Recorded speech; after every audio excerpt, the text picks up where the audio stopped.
Hi, everybody, and it's great to see you all, and thanks for coming to our August monthly meeting or gathering. Again, I hesitate with those words. And before we begin, I'd just like to acknowledge and pay my respects to the traditional owners and custodians of the lands and the waterways that I'm on and that we're all on, and where we live and work. And I don't know, occasionally try to care for country. I'm not sure if we do very well, but we try. Um, I think normally we kind of go around the Zoom room to see how everyone is. I'm a little concerned for time because there's 4 of us sharing today. So do you want to go ahead and have everyone check in quickly, just like a 1 minute, hey, I'm here and things are good or bad or whatever? Or should we move that to the end of the meeting? I'm asking for a group consensus on that. I like the end. Amy says, take us to Greece. Is everyone okay with that? Okay. All right. So there's 4 of us who are talking about the conference. Bruce, before you start sharing, I'll start sharing the first of the slides.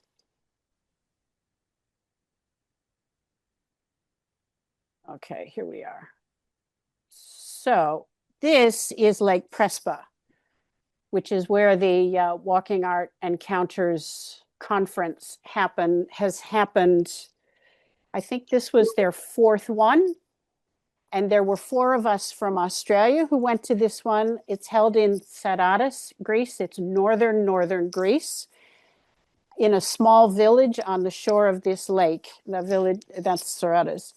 Yanis Georgis, who's the head of the School of Art and Design at the University of Western Macedonia in Florina, has spent years building a relationship with this village. There's artist residencies there, or there will be once the station is rebuilt, who are interested in exploring the region and especially as walking artists. Of the 4 of us from Australia, 3, Bruce, Melinda, and I are part of Australian Walking Artists, and 1, Mike, is Melinda's husband and supporter, fan, friend of the Australian Walking Artists. And I included this Google map just to give you some idea of where it is in Greece. Those dark lines, you see my pointer? Oh, there's Annalise. So if you look here, this is Greece, right in here. Up here is North Macedonia, and over here is Albania. So only this tiny part of Lake Prespa is Greek, which makes for very interesting, all sorts of interesting things. Okay, so Australian Walking Artists. These conferences have been life-changing for me. I now have artist friends around the world. My WhatsApp and Facebook Messenger are full of artist chats, groups, and individuals. Being an artist for me now is about being with friends. We reconnect in person at the conference and online through Walk, Listen, Create. The Australian Walking Artist had its genesis in Saradas and in Lake Prespa, because I probably talked with Amy and Dan in 2023 while we were swimming in the lake about having a group here. Okay, now the next slide, we're turning this, now I'm going to stop sharing because Bruce is going to be our next speaker. And he has all sorts of things. It's going to be Bruce, and then Melinda and Mike, and then I will finish up. So Bruce, take it away. Oh my gosh. Okay, everyone can see a video of people on the. Yeah, okay. Sorry, it's this dementing thing with Zoom where I don't know why it can't just share a folder or share your desktop. It probably can, and I don't know. Look, I was lucky enough to go to Prespa. Similarly to Molly, it's become a friendship thing. A very dear friend, Jason, who lives in the UK. We've gone to the last 2 conferences together, and it's a way of kind of catching up, and it's just ideal, really. I'm going to show 3 or 4 videos and I'll just play them in full, and then I've got some materials like really their instructional scores and I'll kind of hold them up to the camera. And I was thinking just to share the materials with you. And I figure at the end, please ask any questions you've got about them. I'm always hesitant to narrate stuff too much because it's just my point of view. I think Anyway, we'll save questions to the end. Yeah. This is Anne-Marie Lurgen's walk. You'll hear her talking and narrating because she's walking along with a microphone and a speaker that's mounted on her back. And we started off in the town of Prespa and walked up like a hill. It was about 20 minutes and really, really, it was very hot. Like it's like 35 or 36.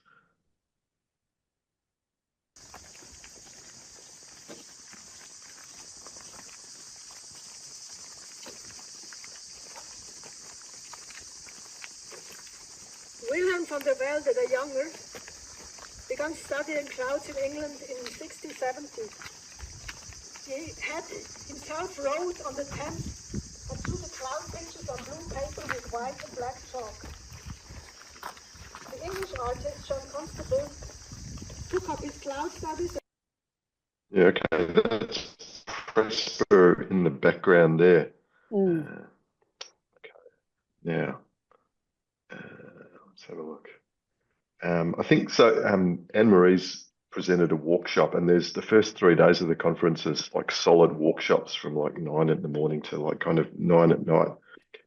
In the evening, here's another workshop by Jerome.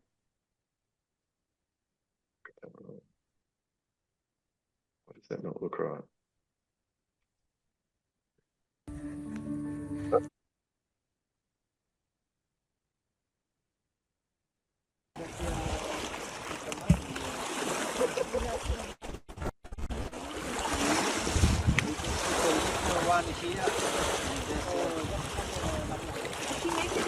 You can put this one in the first, like that. What do you want? Here, in this line. Okay. Okay.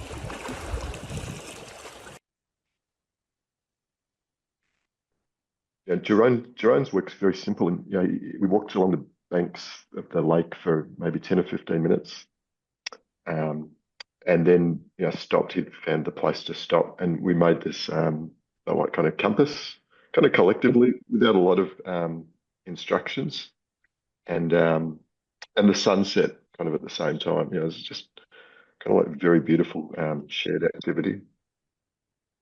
Okay, let me get this right. So first, open the video file.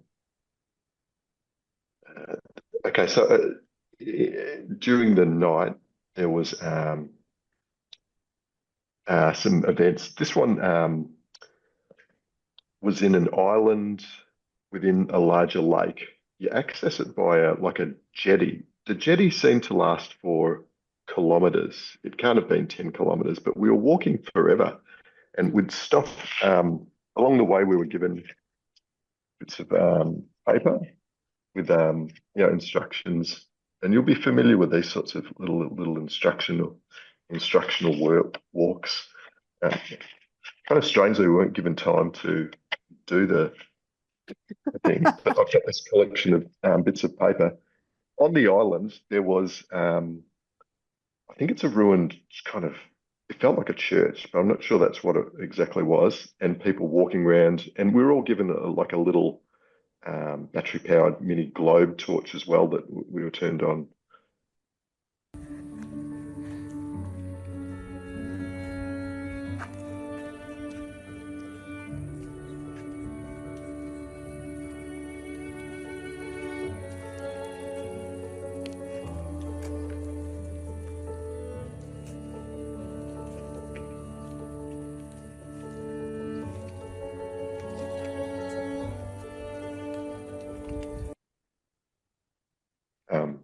You know, it was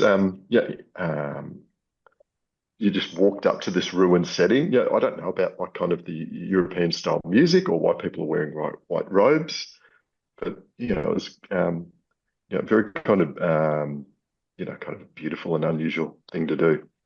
There was also so Monday, Tuesday, Wednesday, mostly workshops. I think Thursday, Friday, a bit of Saturday, more conference during the day. I think this is, I've forgotten her name, Mavrodi, I think's her surname. I looked it up like half an hour ago. It's ridiculous. This is just a bit of her talk, and she walks around Athens and takes photos. Let's see now. Get this right. I'll share this one. My legs.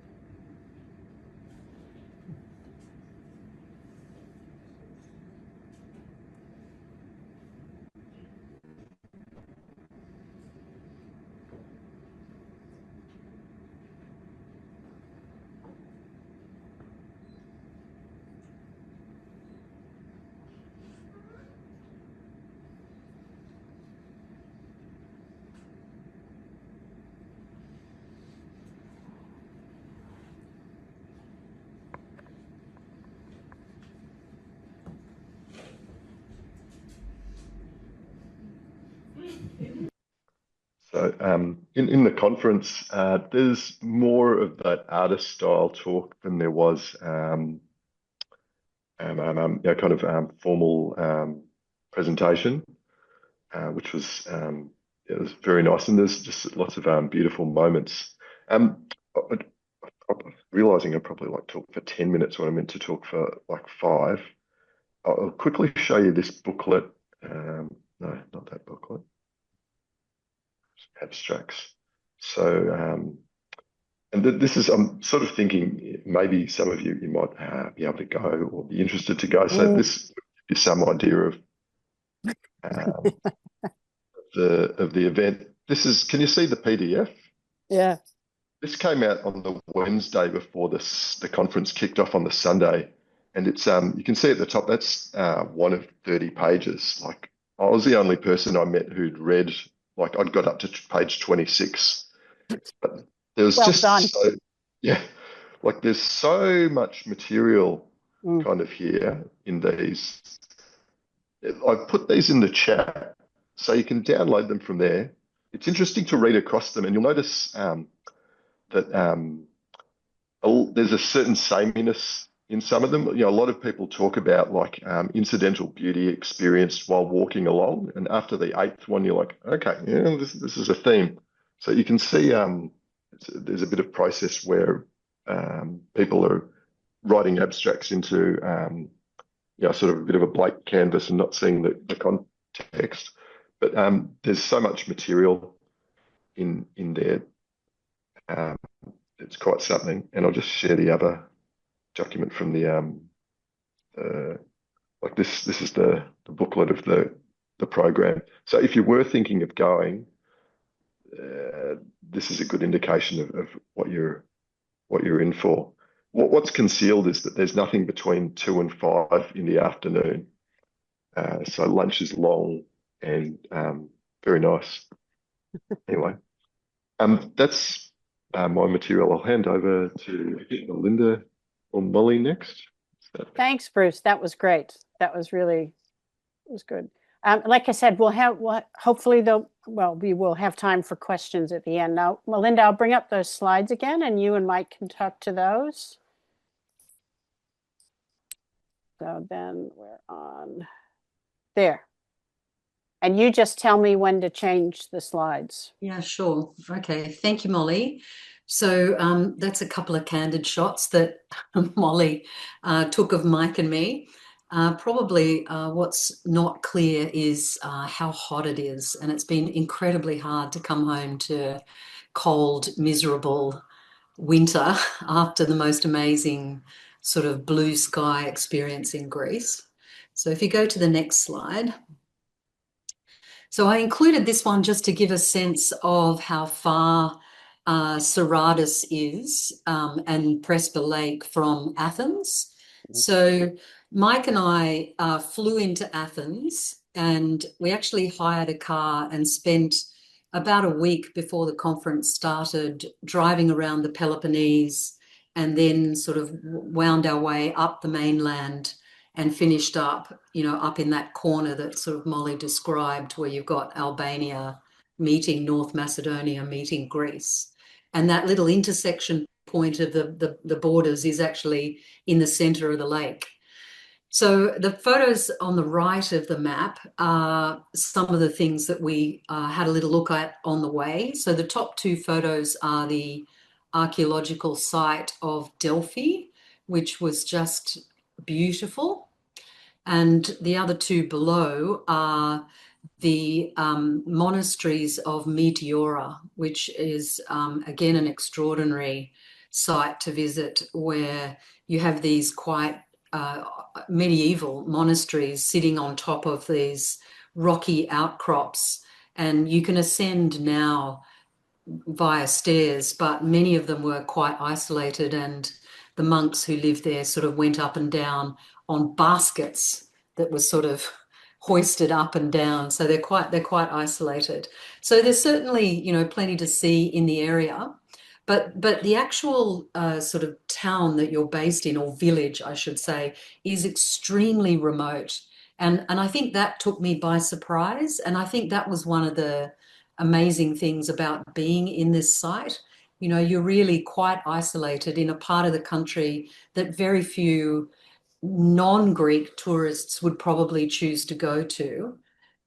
So that it felt like a real privilege actually to be there. So if you hop onto the next slide, Molly. Mm-hmm. So I just put these together to give you a little bit of a sense of the village itself. So the lake is just extraordinary, and it looks so different at different times of the day. And a lot of the Greek tourists that go to this area go to see some really very old places of religious pilgrimage.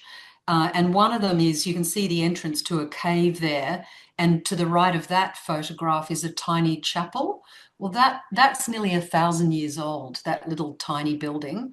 And it was a monastery where people sort of lived up men lived up in a cave.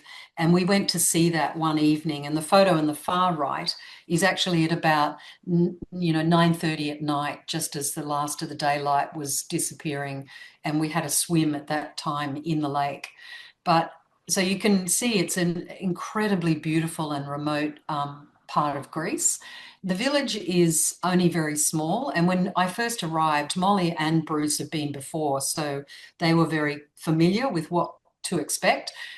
I think Mike and I were a bit startled because it's quite a tiny village, and parts of the buildings in there, as you can see in that photograph at the top, they're derelict. And you sort of, it's an area that sort of ebbed and flowed in terms of the population.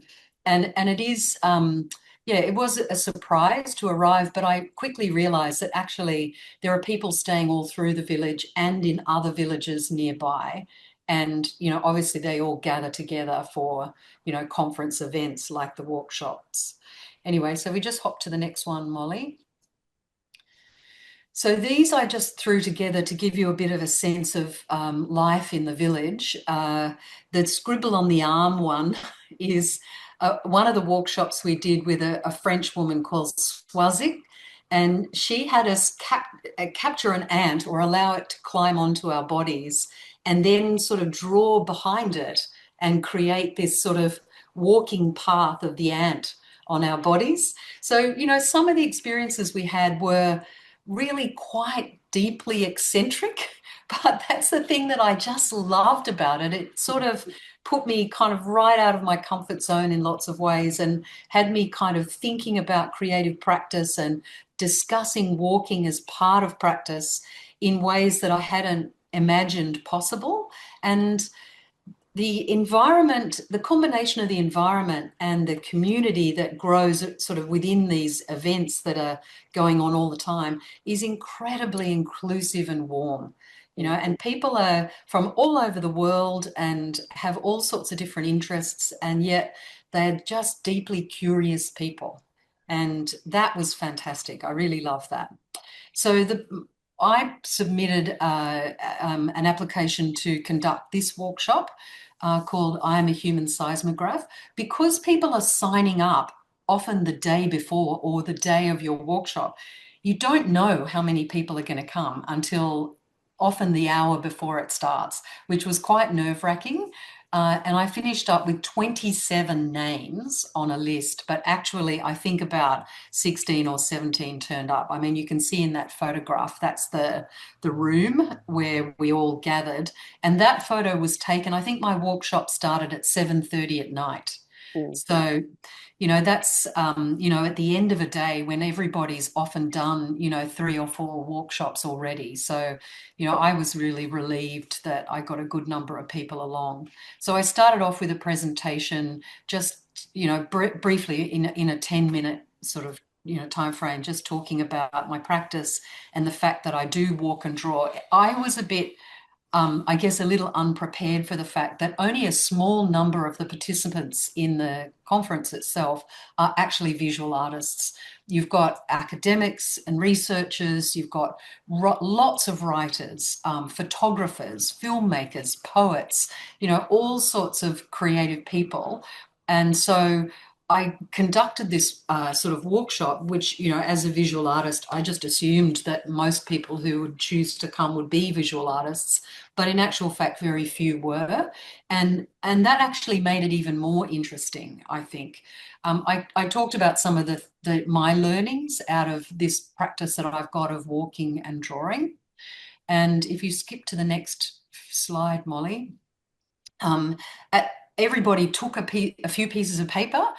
They went out for about 40 minutes into the village and the surroundings, and they made walking drawings. Everybody made them in sort of quite different ways. And when we all came back together, everybody had a chance to sort of hold up their drawing and talk about the experience of making it. And for me, as the person conducting the event, it was really exciting to see the way that people chose to do these drawings in ways that I wouldn't have thought of. And I was so excited by how enthusiastic they were. So, all in all, the experience of conducting that workshop I found really rewarding and just a lot of fun. And I think, as both Bruce and Molly have already said, this is an opportunity to create connections with people around the world. And as as creative people for whom walking is quite central, they're just really, I found them very generous and very warm and very willing to share ideas and to sort of be curious about what you do and why. So, yeah, fabulous experience. So I can just finish up by saying, highly recommend going to this event. It'll be on in another 2 years. And, the only warning I'd say is that it's hot, because it is early July. So, but, as Aussies, I think we're all pretty, familiar with hot weather. It's not something that's, unusual for us. But yeah, just I absolutely loved it. 10 out of 10. Can't wait to go back. So, and I actually want to finish by saying thank you to Molly, because it was her incredibly enthusiastic description of this experience that led me to convince Mike that it was a good idea to go. So, yeah, so thank you, Molly, for, for sharing the experience. And yeah, it was brilliant. So I'll probably just hand to Mike for a few minutes as somebody who came along with me for his reflections as well. Oh, thanks, Melinda, and hello, everyone. So I didn't really know what to. Hi, Bruce. I didn't really know what to expect because I don't really come from an artistic background. I love art, but I really was there as just Melinda's partner, so I didn't really have any preconceptions. But I think in the time that I was there was quite a few learnings in terms of the way to look at life.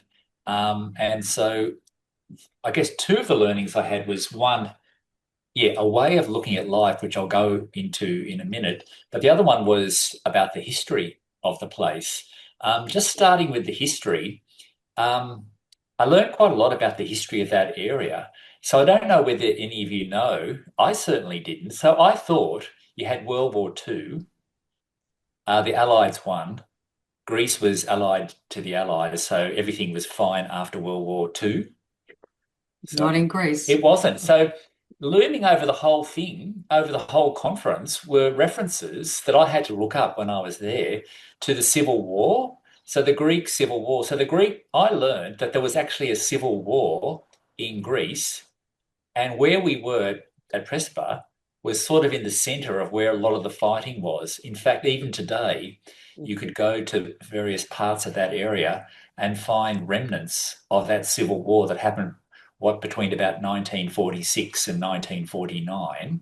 So what was that all about? Because a walk that Molly and I went on, one of the walks we went on was we walked from the area to the North Macedonian border, and there was a lot of talk about things that were a little bit reminiscent to me of the Australian stolen generation. Yep. You know, they were making references to young people, particularly teenagers, being taken away from their homes and being taken away to what was Yugoslavia in those days and other countries behind the Iron Curtain. And so I was just trying to work out what that was all about. So basically, I discovered in learning about the history of the area that when you had World War II, you had a lot of Greek partisans fighting to resist the Italian forces and the Nazi forces. And then a huge resistance movement. And when the war was won by the Allies, obviously so much blood, sweat and tears had been put by the partisans and the resistance fighters that they just didn't want to walk away. And they were fighting in World War II. They were fighting against, obviously, the fascists. So they were very much aligned with the communists. And so you had then on the other side, you had aligned with the official government, which was aligned to the British and the Americans after World War II, they just wanted to get it back to normal. So, but the people who had fought, resistance fighters, wanted to get something out of it. And so there was this fight between the official forces and those aligned to the government and a lot of the resistance fighters that were communists. I didn't know any of this. And so going to the conference, I learned quite a lot of the history of it, which was amazing. And so where we were, in the thick of it. We were in the thick of it where a lot of the fighting was, because a lot of the pro-communist Greeks were in that northern part of Greece. So that was a real great learning experience for me. And just finally, the other thing was just a way of looking at life. My background is very much, my first half of my career was in the corporate world and corporate banking for a number of years. And then I went later on, halfway through my career, I made a pivot, went into mental health work and suicide prevention work. And very much my way of thinking and looking at life is you do things to get outcomes. And sometimes outcomes are right and sometimes outcomes are wrong. When you're in the business world, you're often judged by key performance indicators and things like that. So that's very much what I've lived and breathed in my working life. And yet I came across a whole community of people that don't, like the people who are the participants at the conference, people who don't tend to look at life like that. People who tend to look at much more it's about the journey and about what you learn in the journey.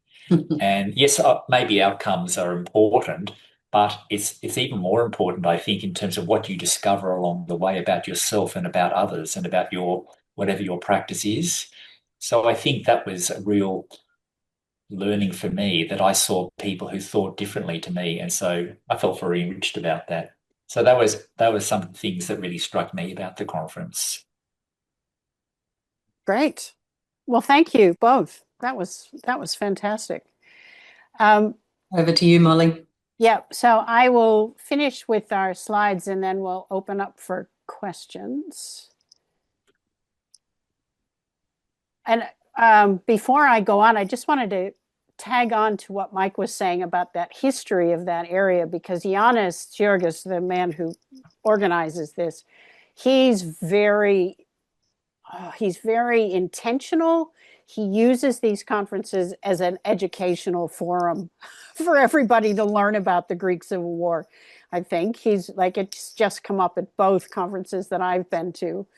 And I think others who've been there would probably say it's come up at every conference, because that area is so critical to what Greece is now today. So it's very much part of the conference. Okay, so when I think about being in Saradas and at this conference, I think about being with friends. And so I've just got this array of this little collage of friends. And I think about the warm summer sun, the spectacular landscape, and the shared meals at the ever-growing long table. And you can see here at the restaurant, there's about 4 cafes that come and are open specially for the conference. And the food is just amazing. And the tables, you just keep, oh, can I join you? Yes, can I join you? So that's what happens. And it's really quite wonderful. So there is a generous sharing of ideas and creative inspiration as we participate in the many and varied workshops. And we gather for the more traditional academic style of presentations. So here you can see the workshop on the left. And that's what Bruce was talking about with the flashlights. That's on the island of Ios Achilleos, and that's a ruined basilica. Lots of artists love to use this for their workshops because it's such a remarkable site. And that was a workshop we did one evening. And on the right, you can see Giannis is right in the middle of that photograph, probably telling us about the Greek Civil War. And this is where we do this. This is in Lemos, the little town that's close to Saradas. But one of these, even though it's the traditional academic style, there was one of these that actually became a dance party, which was just so wonderful. Okay, well, so I'm getting confused with my notes here. We gather the traditional academic style. Okay, the laughter, the joy, the generosity of all the participants. Most of this is done in English by people whose first language is not English, but they accommodate those of us who are limited in our languages. And it's this generosity and the joy and the laughter. That's why I keep going back, because they're just so wonderful. So I participated in as many workshops as I could, and I also led a workshop, Rename the Place. I'm just going to highlight 2 of the workshops that I participated in and give you a really brief description of what I did. So this first workshop is called A Moment in Space and Time, devised by the Swiss artist Jerome Bischel. He described these workshops because Bruce showed you his evening version of it. It was a dawn and sunset. And he writes, the concept is to put in relation time, sunrise and sunset, and place, Western and Eastern, by realizing ephemeral compass with natural elements found in situ. The second workshop I'll talk about is the Domu one that Mike made reference to. Okay, so these 2 workshops were very different in their concepts and in number of participants, and yet they were similar in that walking was central to the realization of the artistic ideas. So Jerome and I, this is Jerome down here in the corner. Jerome and I met at 5:30 a.m. at what served as the central admin building for this conference. We waited a few minutes to see if anyone would join us, and when no one showed up, we set off. So it was just the 2 of us for the early morning one. In Greek time is much more geared towards the evening, so there weren't many awake. So we set off on the western shore of the inlet leading to the lake. It was dark, early, and cool. Jerome and I were mostly silent as we clambered over the rocky shoreline. When we got to the end of the inlet and the lake opened before us, we sat and watched the sun come over the mountains in the east over the lake. I thought this was the essence of the walk, and we would now return to the village because I hadn't read the abstract. Then Jerome announced, and now we will build a compass to mark the time and place. We searched for and found rocks to set on the axis of the compass lines. Jerome had an axis, Jerome had a compass, and we both used our phones and the sunlight to determine the actual compass lines. We made a piece of land art as well as performing the walking art. The land art was made from materials at hand and did not damage the shoreline.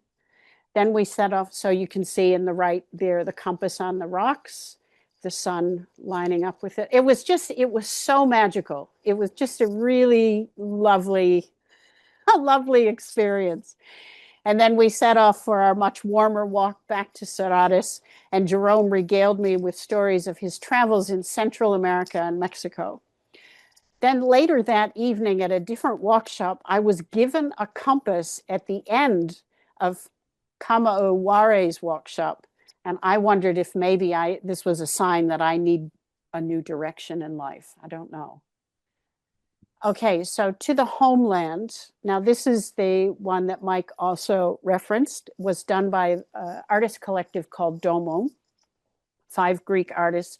They wrote in their abstract, during the Greek Civil War, 1946 to 1949, thousands of children were removed from their homes and transferred either to neighboring countries on the initiative of the Communist Party of Greece, KKE, or were placed in the children's camps created by the Greek government. The Domum team proposes that we enter the position of the children of the Civil War who returned from abroad, and to carry out a symbolic collective march that will start from the borders in the Lemos area as an entrance to the homeland.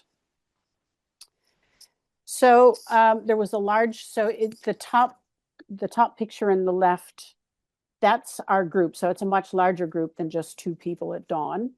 And this is in the village of Lemos. In the middle of that picture is Marcos, who's explaining to us about the children being taken to safety and where we would be walking. So a large group of us were led along a path used to take children from their war-torn region to places of safety during the Greek Civil War. We gathered in the village of Lemos, where the artist told us a little about the war, how the children were taken to safety, and how survivors are now talking about their experiences. We were given a piece of black cloth to carry on our walk, a walk that retraced the path used by the children and their guides. We stopped at sites of historic importance and were given poetic references to this difficult and violent time. One example is a white paper that we wore on a string around our neck, and the children wore pieces of paper on their backs so that the guides could see them at night without the use of lights. We walked, I think it was an hour, but it could have been longer. I'm not sure. Mike might have a better knowledge of how long we actually walked. But we walked for an hour or so to the border with Macedonia. It's an obvious and guarded border, which is... Okay, so that's part of the landscape there, and that's Lake Prespa. And in this picture down in the left, you can see the border. We walked, it's an obvious and guarded border with a fence, cameras, and I'm sure there were guards very close by. Along the walk, we listened to survivors describe their experiences. And then here at the border, one of the women who was with us actually told the story of a relative of hers who had disappeared during the conflict. So it's very present. The Civil War is not that long ago. This workshop traced historical violence and responses of survival and resilience. Rewalking these paths was a kind of pilgrimage of hope and healing. The difficult and complex history of this region was highlighted and shared by Domu. The Civil War is not so long ago. This walk left us with a better understanding and physical knowing of this history through walking in the land and significant poetic interventions. Okay, so this, I don't want to go too much longer. So this is the workshop that I offered. And I chose to do a workshop this time. Partly is different because the other conferences I've done actual presentations, but this time I wanted to do a workshop as a small contribution to this community of artists who've given me so much. I chose to rename the place, knowing interesting maps and names would be made. I was not disappointed. And you can see from this, I had 6 There were 6 of us, or maybe 6 others, and I was 7. 6 friends joined me for this brief introduction about how and why places are. Oh, so we met, and I just talked about, thinking about how we name things and why we name them. Is it being named by the colonizer? Is it named by locals? And also our own personal way. I mean, I'm not very good with directions, but I know where I am, because I've named places in my head, but I may not know the street name. So anyways, we set off on our individual walks, mapping and naming, for about an hour, and then we came back to a cafe and shared our walks and our maps, and I recorded that, and it's been amazing to listen to that recording. I don't have it to share here, but I can put it up on our shared folder. And then here, attending these conferences has shaped me and my artwork. They push me onto interesting paths, cul-de-sacs, winding trails, and busy urban streets. It's my dream that we, the Australian walking artists, might offer our own version of an international walking art conference, a conference full of workshops, walking experiences, as well as opportunities for the more traditional academic presentations of papers and projects. But be warned, among walking artists, the traditional presentation can quickly become a dance party. Now's the time for questions. It's if anybody or any other comments about the conference. Amy, you've had the experience of being at one of these. I've also been to the 2 that were in Spain. So you have the Greek ones, and then there's also ones that are held in Girona, outside of Barcelona, which I think Clara was so excited when she went to Greece. She said, no, we have to have them in Catalonia as well. So I've had the amazing privilege to go to 4 of these. And Alice, you were at Catalonia. She shared her walk the same year that I did my first time at the conference. So there's a few of us who've been, and so I will shut up and turn it over to you guys. So if you have questions or comments. It's very beautiful. Thank you. I have these thoughts I wanted to share. I also moved from Europe to Australia. I've been here for 1 year. You know how Europe is more, I don't know this term, I just made it up, like walk-centric, like the opposite Yes. of car-centric. Yeah. So I think like where I live now, and we have a child, sometimes it's like scary, like to cross the street. Like, is it possible Australia also becomes more walk-centric in the future? I thought, because it's still kind of car-centric, right? Like the US. But public transportation is very good. But there are moments that are just not consistent, like there are very nice reserves, but then you come to a place that is hard to cross the street. But Europe is more like because maybe it's older cities, smaller cities. So I think that's absolutely right. And I think these events are often funded with EU money that is directed toward the idea of healthy cities, and the connection between the arts and walking. I think they clearly regard as an important way of encouraging the idea of walking. And yeah, you're absolutely right, Seppa.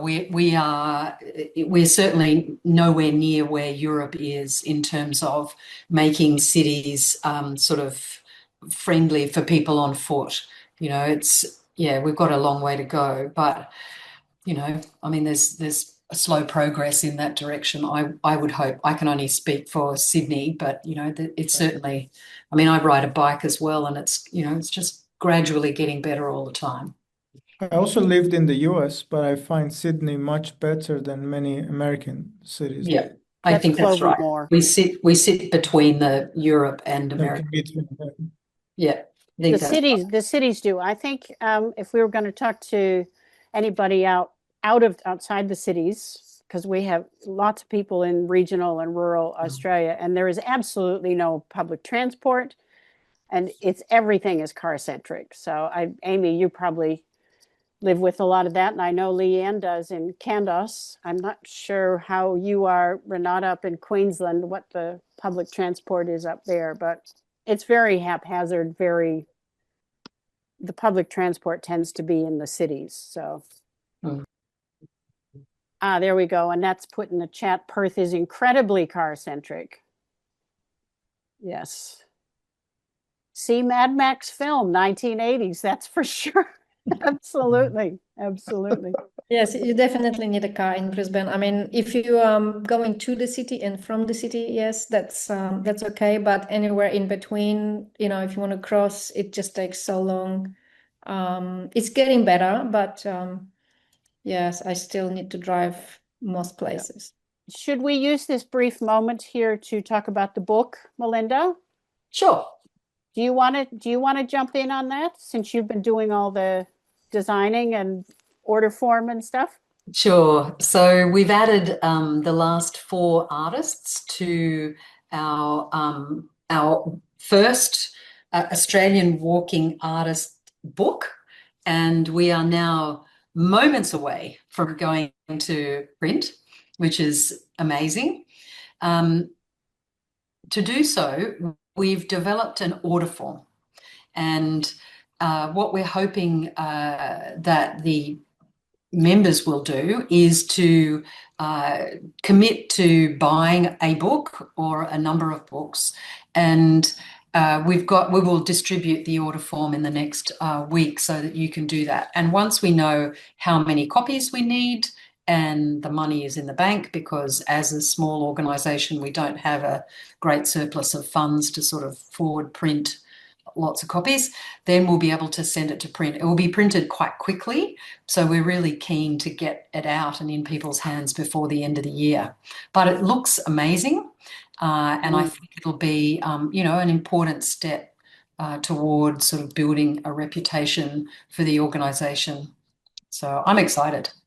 Oh, it looks so wonderful. And Melinda, that's down to your fabulous design skills, because the book just looks so good. And you can all see a version of it. It's up in the shared folder. I think I've sent the link through a couple of times.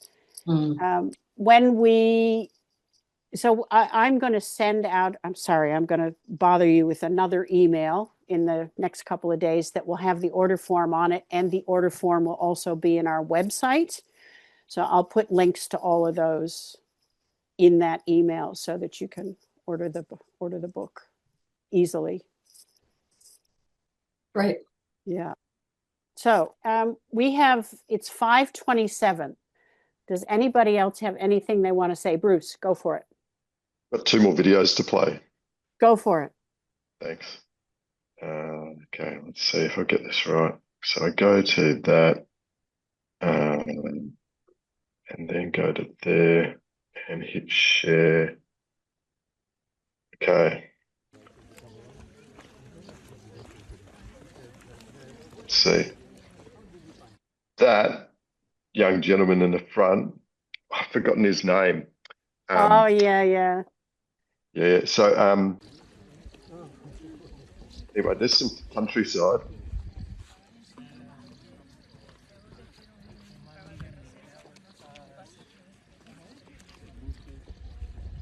If you scrub through that and start it again, it might go more smoothly. Oh.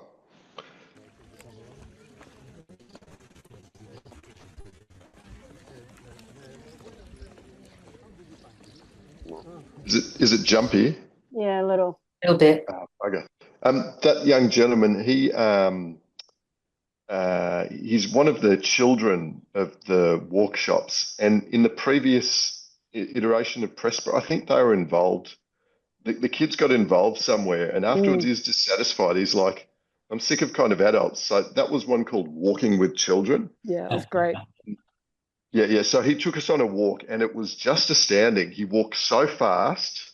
It was so tricky. He'd lead you up a path, then kind of loop around the perimeter of a path and cross back of his own path, dead straight face.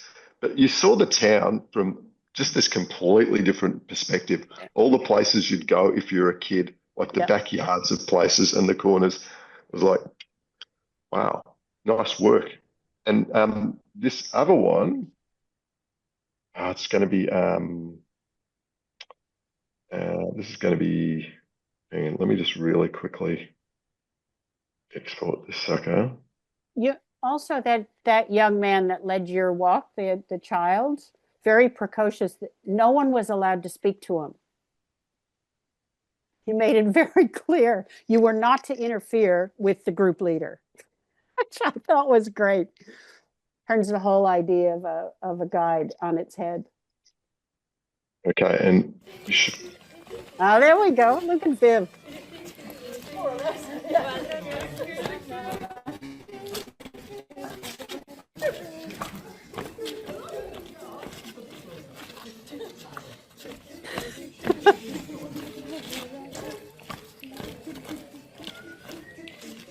okay, so there was some kind of dancing at Prespa, and that was at night without a PA. So the first part of the dance party was there's no music, so people just had to imagine it and do their own thing, and it's quite a sight. That's quite a special group of individuals there. It is. Then it kept going like that. So anyway, If you're here, come to my show next week. Oh, town hall. where are you, Seppa? In Randwick. Randwick. I can. Oh, Redwick. Okay. I'm coming, Seppa. Oh, thank you. Yeah. Thank you so much. I'll put the Good link. for Looking us. forward to it. Yeah. Let me know. I'll go with you, Melinda. All right. We'll have a Sydney gang. And Thanks so much for sharing all of that with us today. That was fantastic to see it. If people have questions afterwards, the other thing, sorry, it's an aside and it sort of might feel trivial, but it's very inexpensive. Like, as in, obviously you've got to fly there. That's not inexpensive. But Greece itself and that part of the world is, unbelievably affordable. And it doesn't cost much to be at the conference. And it's, I found it quite life-changing, as Molly said. Highly recommend. And they're deeply curious about what it's like to walk in Australia. We're quite exotic to them in lots of ways. Our landscapes and our experiences here, it's so different from a European walking experience. So, yeah, I'm looking forward to going back. Mm-hmm. Yeah, me too. Me too. Mm. Thanks, Seppa, for putting that link in. Thank That's you. good. Yeah. Beautiful. Okay. Thanks, Molly. Thank you, everybody. Thanks, This was Molly. really good fun. And Okay. our Awesome. next meeting, our next gathering, 21 September, is this time okay with everyone? Yeah. Yeah, just stay with it. Go with the flow. All Okay. right. And you will get another email this week about the book. So Thank you. thanks, everybody. Thanks, Molly. Great to Okay. see you all. See you. Bye.